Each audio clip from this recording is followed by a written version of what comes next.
Welcome to the show on that. I'm your host, Bill Sinise, and today we've got a great show in store for you. Just before we get into that, the show on that is brought to you by willnada.com, and you can find us on willnada.com/the show on that, or on YouTube at youtube.com/@the show on that. Today's episode is episode 2 of the show on that, so I'm so glad that you're joining us today. The topic is the skills that set you apart in B2B account management. And to help me talk about this topic, I've got 2 fantastic panelists with us today. We've got Deneace Long, a national account manager for Cooper Lighting, and Ken Hart, a senior account executive for Amazon Business. Deneace, Ken, welcome to the show. Thank you. Excited to be here.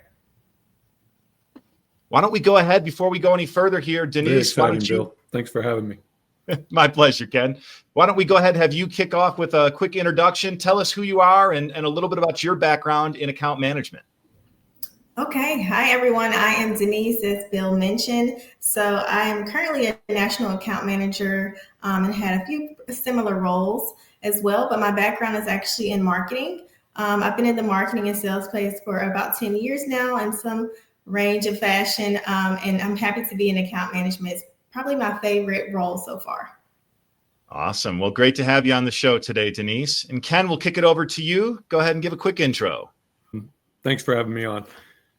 I feel like I've been on a 40-year procurement journey. I've spent 15 years on the other side of the desk as a procurement professional, and the last 25 years in the account management role. And I look forward to having the conversation with you about those skills that matter. Awesome. Thanks for joining us today, Ken. Go ahead and get us all up on the screen here for a second. And I'm Bill Sinise, and in case you don't remember, my background is 15 years in various account management roles. I am the author of the book on that, B2B Account Management, and also, of course, the host of this great show, the show on that. Today, again, our topic is the skills that set you apart in account management. And I'm going to get our presentation pulled back up here on the screen. And we're going to start off just with a quick talk about why these skills matter so much and why this is a big foundational part of my book on B2B account management is because the skills that you utilize in account management, they transcend all different roles. We talked a little bit on the first episode about how account management is a really vast role. There's no one way to do it. There's no one title for it. There's no one way to get there. But there are skills that are universally foundational for account managers. Before we dive into the skills, Deneace, any thoughts on these? I know you've had a chance to read a little bit of my book. What do you think about the skills?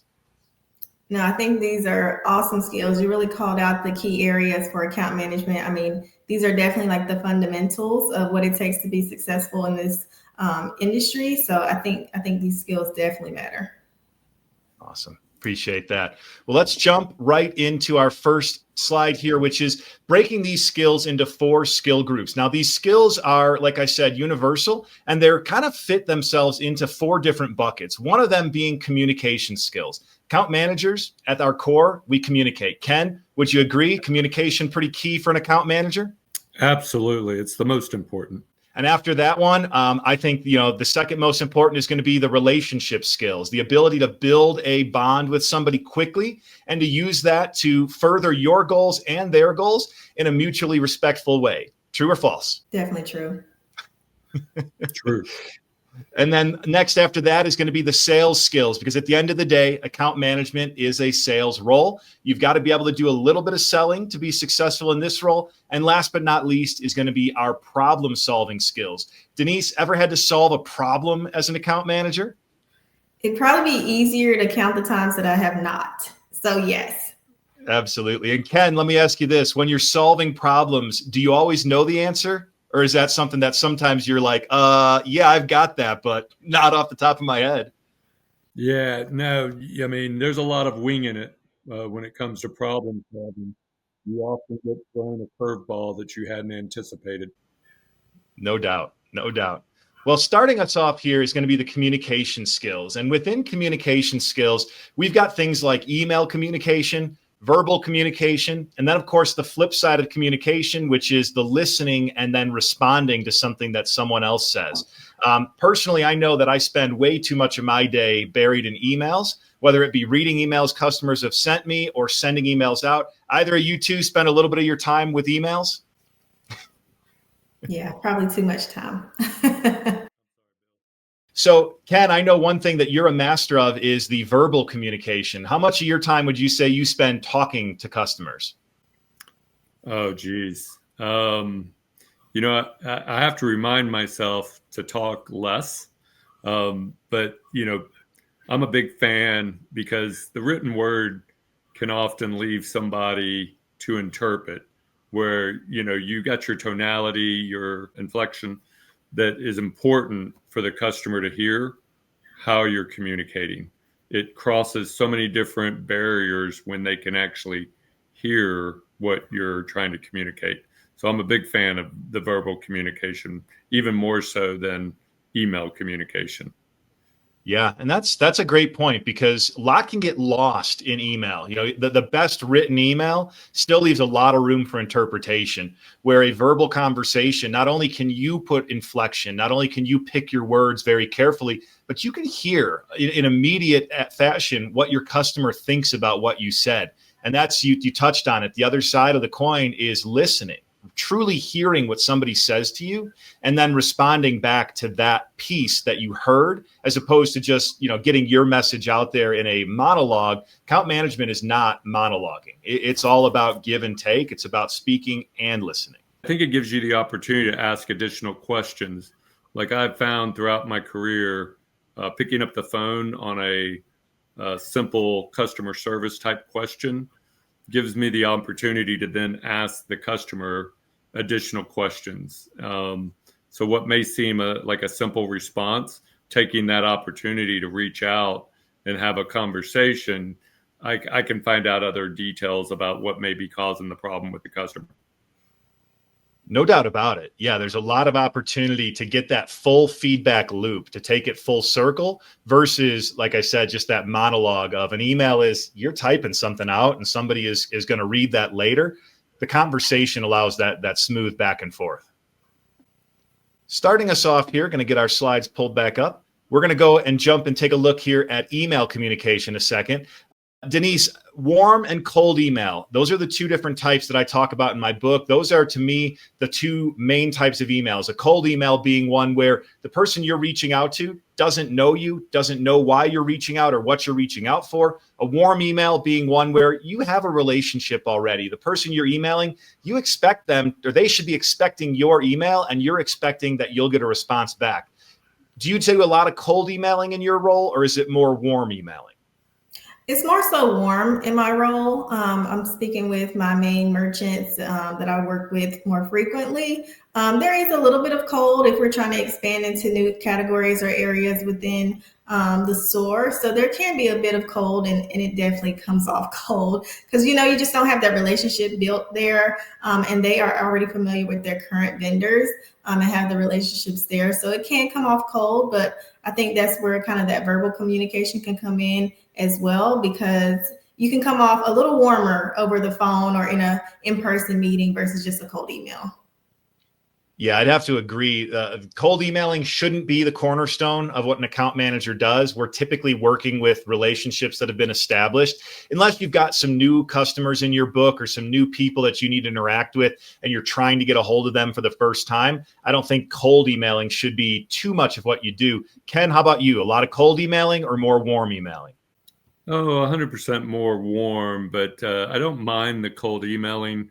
I look at it as a challenge of, what is it that I can, investigate about that person, whether it's on LinkedIn or anything that's on the web, just to understand that person a little bit more so that I can turn that cold email into a little bit more of a warmer email. And I've had some great success in doing that over the course of my career, making something light or funny when you're reaching out coldly can get a favorable response in many cases. Yeah, it's definitely an art to doing a cold email, and we'll dive into that in a later episode where we'll talk about email in more depth. But you started it off just right. Like, cold emailing is an art. Warm emailing to me is a little bit friendlier, a little easier on the account manager because there's an expectation that you're going to get a response. The cold email, you're putting yourself out there and you're hoping for a response, but you're not necessarily sure that you're going to get one. After emailing is what we talked about, verbal communication. And in verbal communication, I think of 3 different formats. There's the in-person meeting where you're sitting face to face with somebody, whether you're in a small group, a large group, whether you're up on a stage. Account managers will find themselves in all 3 of those situations. There's phone calls, which are their own kind of unique beast of talking to somebody over the phone. And then there's the virtual meeting, very similar to what we're doing right now, where you're just faces on a screen and you're talking to somebody through a computer. I know that in my current role, I spend probably 80% of my time on virtual phone calls, virtual meetings. How about you guys, Deneace? Yes, I would say it's probably very similar for me as well. I think for more of the strategic meetings, we are in person, but majority of our time is spent virtual. And how about you, Ken? I would say a large percentage of my conversations end up being in person or phone calls. I don't have a lot of virtual meetings with customers. It's more one-on-one via phone or in person. Yeah, no, and I know different roles definitely have different levels of the virtual versus the in-person versus the phone call, but all 3 very effective forms of verbal communication. And then, of course, in the verbal communication is the flip side that we talked about, listening and responding. Go ahead, Ken. I think there's one more form of communication that I've used, more frequently, and that's texting. Ooh, right? I very don't know good. if that falls into your phone, but texting has become a very heavily used form of communication for me and my customers. That's a great call out. I actually don't dive too deeply into texting, but it's almost like a hybrid between a phone call and an email because it's more instant. It's much more personal. And I think you get that almost like expectation of a response again. So like a warm email on steroids because you're instantly getting the message to somebody expecting that back. Deneace, do you do much texting in your role? I do. My main merchant, she likes to text just to get quick thoughts, or get quick answers to quick questions. She's open to that. So yes, I have been texting a lot more frequently. Yeah, great call out, Ken. That one And I like is to think definitely part of the picture. texting is not disruptive. They can get back to it or they can reply when they're ready. Whereas a phone call, you're gonna break into their day, and in some cases, email's going to add to the email clutter. I just find texting is very soft interruption, and they can reply when they're when they're able. I've had some great conversations over text over a full day as they're available and I'm available. So I do think texting is a more modern version of communication that was, I wanted to add that there. Yeah, no, it's a great call out. And actually, when we dive deeper into phone calls on a future episode, we'll talk about what I mentioned in my book, which is that unscheduled phone calls are incredibly disruptive. So I like that call out on how text messages are not disruptive to somebody's day. They can answer it at their convenience, much like an email, but with that personal touch like a phone call. So yeah, great call out, Ken. Appreciate you bringing that one to the forefront. So we started talking about listening and responding. This is a real hallmark of a great account manager. If you're going to succeed in the role as an account manager, get ready to listen. And I don't just mean like have the words hit you. I mean actually taking the time to understand what somebody's saying. Within listening is looking for objections, looking for things that somebody might say or feel or think that disagrees with what you're saying. It's understanding whether your pitch is falling or being understood. It's getting feedback from your customer. We talked in the last episode, Anna brought up a great point about how account managers are the feedback loop for their business. They're the ones that are bringing information back to their organization. The only way to do that is to listen, to hear your customer when they have a challenge. Of course, once you've listened, then you have the opportunity to respond, to actually bring new information back that maybe wasn't part of your prepared script at all. Maybe you were doing a presentation, you heard what the customer said, and then you need to pivot to a completely different direction. So responding is just as important, but it starts with the listening. Ken, I know you're a good listener. What's your favorite technique when it comes to listening? I think that there's a lot to be said for verbal cues, both the ones you're giving as well as the ones you're receiving from the customer. So I tend to be conscientious about the verbal cues that I'm sending with the customer when I'm listening, and looking for those verbal cues as to when they're expecting me to either possibly chime in within a group setting, or when they're ready for me to start talking again, right? I look for those opportunities to make sure that I've heard everything that they want to say before I even start to respond. Great call out. Great call out. Deneace, how do you make sure you're hearing your customers? I think one way is to kind of repeat back what they said. So, and it doesn't have to be verbatim, of course, but kind of summarizing their points and calling out any thing that they're concerned about or any questions they specifically had, just to make sure that when I do respond, I'm hitting all those points and covering any concerns. That way I can start to mitigate any future objections as well. That's a great point, Deneace. I always like the approach of, if there's a question that's been asked that I'm not real confident in the answer, I repeat the question back to them as a question. You said this, and then I'll repeat the question and almost give them the opportunity to start answering it for me. And a lot of times you'll find your customer will feed you the starting point. Like, they already had an idea of what they wanted the answer to be. And by repeating it back to them, you get yourself kind of a head start on answering that question, even if you were lost, you didn't know where to start from. Anything else to add on listening and responding, or communication in general? Because we're going to jump into our next grouping here in a second. I think it's important to continue to change your style into your customer style. Like, I have a customer that is very she wants to do what she wants to do, and she already has her mind made up in most cases, so she doesn't need a lot of communication. So I've been able to customize my approach to her by asking the front question, what would you like to do here? Right? She's going to tell me what she wants to do. And if she's missing some information to make the best choice, my job is just to fill in those gaps of, well, have you also considered these facts, right? But it's unique in the way that I approach that particular customer, because I've learned over the years that it shortens our conversation. Just ask her up front what it is that they're looking to accomplish here today.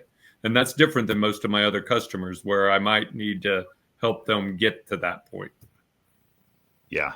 Great call out, Ken. And I couldn't have asked for a better transition into our next section here, which is relationship skills. Because what you just described right there, that's having a relationship, knowing your customer, knowing how they work, knowing how they expect things to be done, and then creating a style, creating an approach that works well with how they want to interact with you. That's what relationships are all about.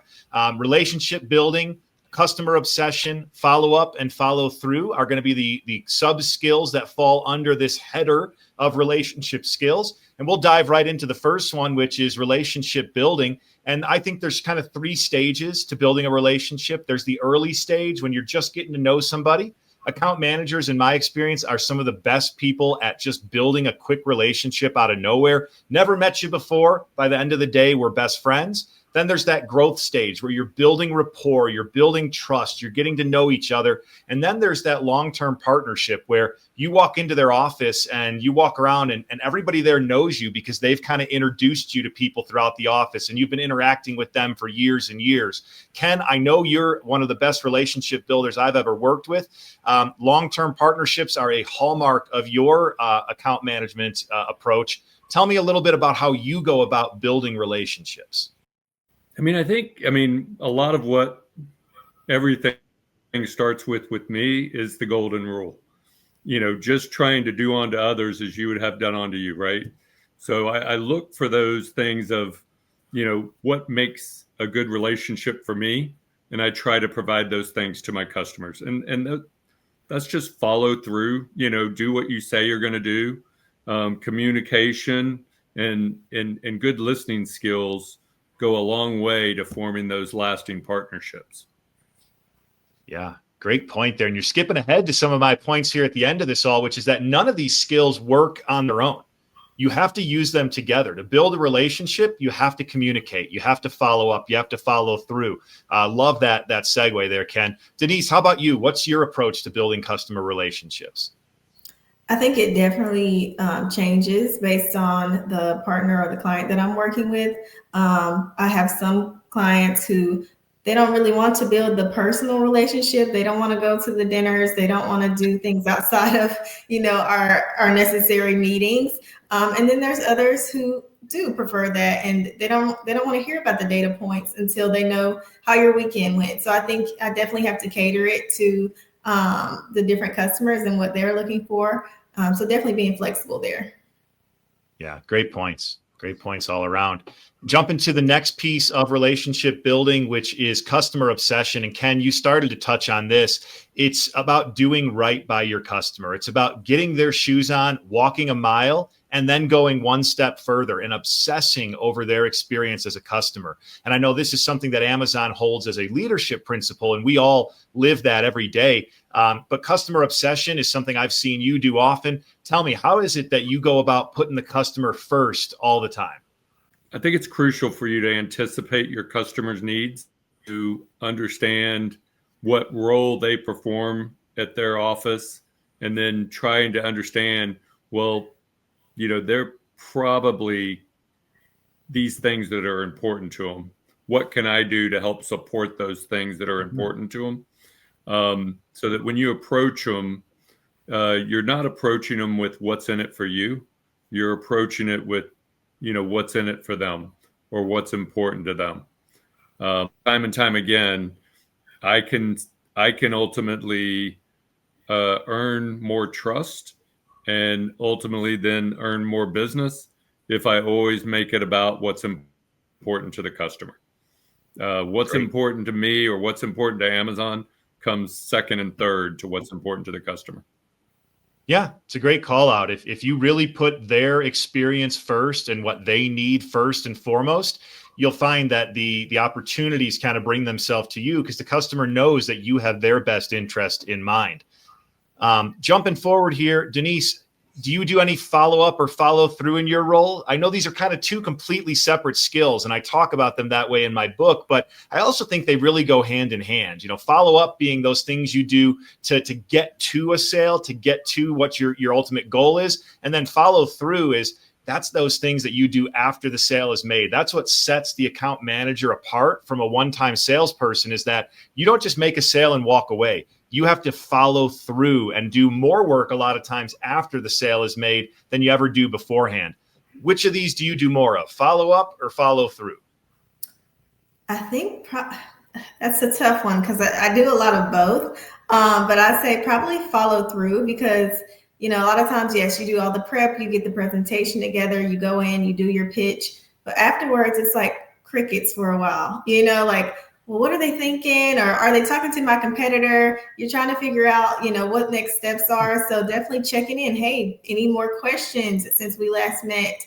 And then internally following through could be quite a task because you're trying to make sure you're going to have product on time. If the deal does go through, making sure that, we can ship it on time so we don't get fined. And so there can be a lot of work on the follow through side, almost as much as prepping to even go in and speak with them.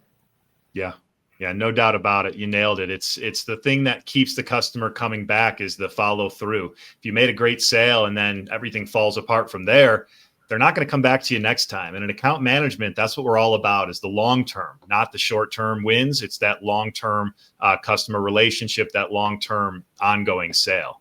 Speaking of sales skills are our next bucket here. And within the sales skills is going to be presentation building, the actual act of presenting, and then pitching and selling. And we'll talk a little bit about what each of those things mean. And let's start off with presentation building. I know that I spend a fair amount of time preparing for customer calls, building out the presentations. Most account managers don't have a team that builds their presentations for them. We work on a bit of an island. You've got a customer meeting. Nobody else knows about it half the time but you. So they're certainly not building that presentation for you. Ken, how often do you find yourself building presentations? And would you call that your favorite or least favorite part of the job? I learned years ago, I read a book, Beyond Bullet Points, and it had some great learnings in that book. People try to read the words on the screen. If you have words on the screen, they're trying to comprehend and read because they think if you put the words on the screen, they're important. So they try to read them. So years ago, I switched to using images and just singular words in my presentations to drive the conversation exclusively. They're not meant to, distract from the conversation. So I say, my presentations are the simplest because I'm not having to put a lot of thought into conveying, because it's about the conversation. It's about the conversation. It's about the conversation. Yeah. Great point and great approach. And, case in point, the slide we're looking at right here, right now, I tried to go very minimalistic because I want this show to be about what you have to say, what Deneace has to say, what we all have experienced in the role, and not what's on the screen. So that's a great call out. Once you've built your presentation, now it's the rubber's meeting the road. It's time to actually go ahead and do that presentation. And whether you're in the room with somebody, meeting with them virtually from afar, presenting is presenting. Deneace, how often do you find yourself giving presentations? And is that your least favorite or most favorite part of the role? Pretty often here in this role. I actually had a presentation this morning with my customers. So it's pretty frequent, more so internally. Sometimes we have a lot of internal meetings where I have to share out, customer status and just give updates. And then we'll have like staff meetings and things like that where we will update our team. So it's very often that I'm preparing and building those presentations and then actually delivering them.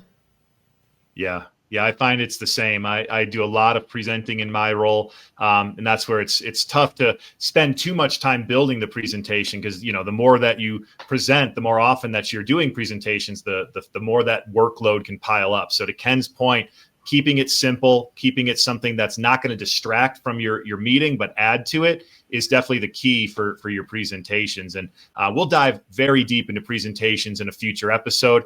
But within your presentation, what you're doing is pitching something. You've got a product, you've got a service, you've got a solution, and you need your customer to understand what that is and how it fulfills whatever goal or pain point that they shared with you that led to this meeting. Ken, tell me a little bit, how do you go about pitching somebody on something when you know that you've got a solution that's right for them, but you need to get that message through to them? Yeah, I tend to subscribe to the, lead them to the solution. Let it be their thought process that gets them there rather than me trying to drive home the solution. I tend to give them enough of the nuggets they can get there on their own. Because oftentimes I find that when a customer gets there on their own, it becomes their idea and it's no longer my idea, right? That's really the ultimate. If you can make a presentation and have the customer say at the end of it, here's what I think we ought to do based on the information you shared, then that's really the goal to you've been party to some of my presentations. There's a method to my madness, so to speak, but that's really, in my eyes, the most successful presentations are those that the customer gets there on their own. Yeah, you said it exactly the way I would have put it is if you can get the customer to make your sales pitch back to you, then you've done your job right. You've given them the information, you've built the case, you've summarized it, and they say to you, Bill, Ken, Deneace, I think this is what we should do. And you just kind of sit back and go, you know what? I think so too.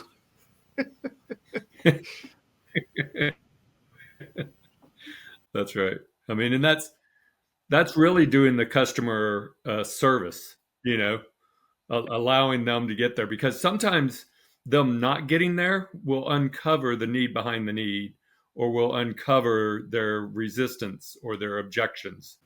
Whereas if it's me pitching, they're not going to provide that same level of information. They may not be as comfortable saying, well, here's why. But when it becomes their idea and they see a hindrance to their idea, they're more apt to say, but what about this? Or what would we do about this? Yeah, exactly. I mean, you're always easier when you're selling yourself. If you have to sell somebody on something, that can be tough. If they've sold themselves on it, then you just sit back and, okay, here's the next steps. And that's a great segue into selling, because I think that as an account manager, while selling is part of what we do, it's not selling in the traditional sense that people tend to think about it. It's not hard selling. We're not out there holding the pen going, you got to sign. Are you ready to sign? Are you ready to sign? No, we're building a case. We're understanding somebody's needs. We're understanding their challenges, their goals, and then we're presenting them with a solution. We're making the pitch in the way you just described, Ken, where we're showing them, we're helping them, we're leading them, but we're letting them ultimately say to us, I think this thing is what's right for me. And then, okay, ultimately, we may have to sign a contract. We may have to, scan a card or whatever it may be to make that sale happen. But the selling is a partnership. It's not the hard used car salesman that a lot of people picture when they think about selling. Deneace, tell me a little bit. How do you think about selling? How do you go about selling in your role? Yeah, I definitely think it's more solution based. So like you were saying, like calling out any issues or problems and coming to them with the potential solve for that. I think that's how you get a better result, is definitely that partnership. Because when you're coming in a little bit too tactical, it can come off, kind of off-putting to them. But if you show that, hey, I'm here for the long road, I'm here to partner and grow the business together. Let's figure out how to do this, the best way moving forward. That is the true way to sell from an account manager perspective. Yeah, couldn't agree more. I was just going to say that I feel like it's not selling. We're just educating our customers on the variations that we can have that can help them in their business, right? I don't feel as though I've ever sold the first thing, but I've educated a lot of customers over the years. That's a really good way to put it. Yeah, we're educators as much as we are salespeople. I love that approach. Jumping into the problem-solving skills, speaking of being an educator, rapid learning and resourcefulness are one, flexibility and creativity, because in account management, the solution is often not what you first thought it was going to be. A lot of times you have to come up with a solution. You have to be flexible enough to find a solution. And then lastly, understanding and using metrics. That one tends to be a little bit more on the internal side of things for an account manager, but you do need to be able to work the numbers, understand the metrics in the role in order to showcase the great work that you're doing inside your organization. First up here, flexibility and creativity. I talk about some great examples in my book of times where being flexible was the difference maker in making a sale, where a customer came to me with a challenge and said, I need to do this thing. And I kind of looked inside and was like, my product doesn't do that. My offering doesn't fix that. So then you kind of get creative. You come up with that solution that uses the things that you do, that you sell, that you make, and gives the solution that works for your customer. Deneace, how often do you get a chance to be flexible or creative in your role? I think pretty often, actually. And I've had that very same example where the merchant will come and say, hey, can we do this? And I'm thinking to myself, no, we can't. But we can figure out, a way to do that in a different way than we originally thought. So it's fun for me. You got to be agile, got to be willing to adjust. And internally is where the challenge can come in sometimes, because we're so close to our work and we just kind of, this is the way things are done. And it's like, well, your customer is dealing with different people. They're dealing with different other vendors. And so they see things a lot of different ways. So kind of taking on that flexibility and creativity that they see outside and bringing it back internal to say, hey, this could be a great opportunity for us if we're willing to be flexible. Yeah, great point. And I think it was actually something you and I had worked on years ago. Had a customer that had a spot open in their air care set. And at the time we were working on the Lysol brand and had an opportunity to sell them on using Lysol spray in their air care set. Now, Lysol spray is a disinfectant. It's a really expensive air freshener if you're going to use it as an air freshener. But the opening they had in their set was air freshener. So we put together a proposal and actually showed them how you can set up like an air sanitizing space within your air freshener, an air disinfectant. And now, believe it or not, that's a whole product line for Lysol, is their air sanitizing line. So I don't want to say that we came up with that, Deneace, but we'll pat ourselves on the back just a little bit, because I do think that we were some of the originators of that concept. We'll take that one. Yep. Take the credit where you can. Rapid learning and resourcefulness. These two are probably two of the skills that I find myself using more than any others. How often do you get asked a question where you're like, I have no idea how to answer that question? And you find yourself using the golden answer, which is, I don't know, but I'm going to look into it and I'm going to get back to you. And then once you found an answer, being resourceful to find that answer, using Google, using AI tools. Nowadays, those are all the rage. But I think as an account manager, that's where I find myself using AI more often than not, is to find an answer or create a solution when some problem is facing me. Ken, rapid learning, resourcefulness, something you ever have to take advantage of in your role? Yeah, I mean, I think a lot of times when customers, if you're successful within an account and they begin to look for you to help them pull rabbits out of their hat, they come to you with much more complex issues that need to be solved and things that maybe your company's not historically been great at, but you want to be able to pull that rabbit out of the hat for the customer. It may also be at times when there's some form of a disaster or a hurricane, some kind of event that they now need an overabundance of something that you may not necessarily have the ability to provide, right? But with a little resourcefulness and working with your internal teams, you're able to overcome those obstacles and deliver for the customer. And that really cements you with that particular customer on a go forward, that you were able to be that resourceful partner, went above and beyond, and were able to bring to them a need at a time when they didn't have a lot of options. So I think resourcefulness is a key to earning trust and having a long-term partnership. Yeah, absolutely. Once again, those skills working in tandem with one another, couldn't agree more. Resourcefulness is one of those things that will win you relationships, will build you relationships quicker than anything else. The last one here in this section, understanding and using metrics. This is all about the data. And account managers, some of us love data, some of us hate data. I'll real quick just want to touch, are you, Deneace, a love data, or a hate data person? I actually love data. And I think it's because when I first started my career, I didn't like it. I was kind of intimidated by it. And so once I learned how to, maneuver through it and understand it better over time, I began to love it, because you can't argue with data. You can't. Love it. That's exactly right. And I think you said it right. You have to understand it before you feel comfortable using it. How about you, Ken? Love data or hate data? I love data. I mean, you can't measure success without data. Customers are dependent upon data to make decisions. In my world, I can't get enough data to substantiate the facts. I don't like gray areas. I like to be able to give customer good data in which to make their decisions upon. Yeah, great call out. It's all about giving them the right information so they can make informed decisions. Well, I'm just going to touch on this real quick because I think we've gone through it a couple times, but the most important piece of all these skills is the ability to weave them together, to use them together. You never are going to communicate if you don't know what you're talking about. You're not going to be able to build relationships if you don't follow up and follow through. Problem-solving skills give you what you need to build presentations.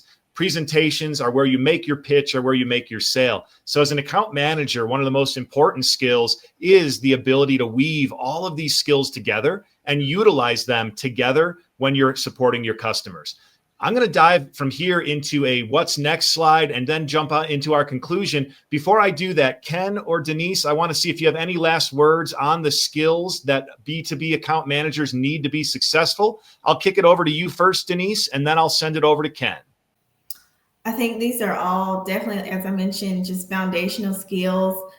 They don't work in a silo. You definitely have to be able to integrate them. You have to be able to be flexible and turn certain skills on, turn others off, and just, make it what you need it to be to get the problem solved for your customer. Just be willing and ready to adjust. That's one thing that's definitely prominent within account management, I think. In addition, just storytelling through your presentations, Nobody wants, even though I love data, nobody wants to just sit and hear data points back to back to back. Tell the story, help them through it, help them understand, where you're trying to go with them. And in the end, again, it's just that partnership, continue to build on the relationship with the customer and show them that you're there to support them for the long haul. Awesome. Thanks, Deneace. Really appreciate the perspective. Ken, how about you? Any last words on the skills that B2B account managers need to be successful? No, I think you're doing a fantastic thing here, Bill. Learning account management. There's really never been a book like yours that really breaks it down. People don't come out of school thinking I'm going to be an account manager. A lot of us have, fallen into that as a profession more so than chose that. I do think that the book that you've written really takes things to where if somebody was to read it, they would choose account management as a profession based on the way you put it out there. So kudos to you for having wrote this book for those people that are looking, how do I become a better account manager, or how do I get into account management? Well, I better put myself back on camera because I'm smiling ear to ear at that endorsement, Ken. Thank you so much. Really appreciate that. And, I just trying to give back to a profession that's given me so much and trying to share some of the insights that I've learned from everyone that I've worked with, including both of you all. We all learn from each other. We all learn this role as we go. And you're right. There's never been a college course on account management or a degree program on account management. And what I really hope my book can be for people is that first step in the right direction, or that piece that you turn to when you're not sure how to do this thing or that thing, or how to make yourself successful in account management. So really appreciate the plug for the book, and really appreciate you both coming on to join me here tonight. Really excited to have you both as panelists and to help make the show on that all the more successful. Next up on the show on that is we're going to focus in on each of these skills in far more depth. Today, we just took a very surface level approach, talked high level about each of the skills. In our next coming up episodes here, we're going to dive into communication and spend an entire episode talking about that. We'll go deep on relationship building. We'll give you some different strategies and ideas. But we're going to be back here every second and fourth Wednesday with a new episode. But for tonight, we're going to wrap it up. Ken, Deneace, thank you so much for joining me. Really appreciate having you both on the show tonight. Thank you for having us. Thanks for having us, Bill.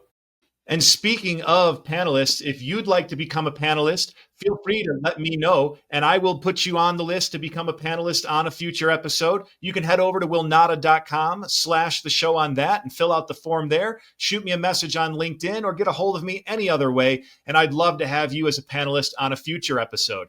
Like I said, the show on that airs every second and fourth Wednesday at 8 p.m. Eastern Time. We're going to be live on LinkedIn Live at that time, with the episode dropping onto YouTube shortly thereafter. We are the show on that. Please, if you liked the show, drop me a like on YouTube, leave me a comment on LinkedIn, and of course, subscribe to our YouTube channel. That really will help us get this show out there to the world. And if you want to learn more about account management, please check out my book, the book on that, B2B Account Management. It is the honest guide to becoming an account manager. It's proven strategies. It's real examples. It's an easy read, and it's a lot of great information. And you'll find it on Amazon. Just look up the book on that.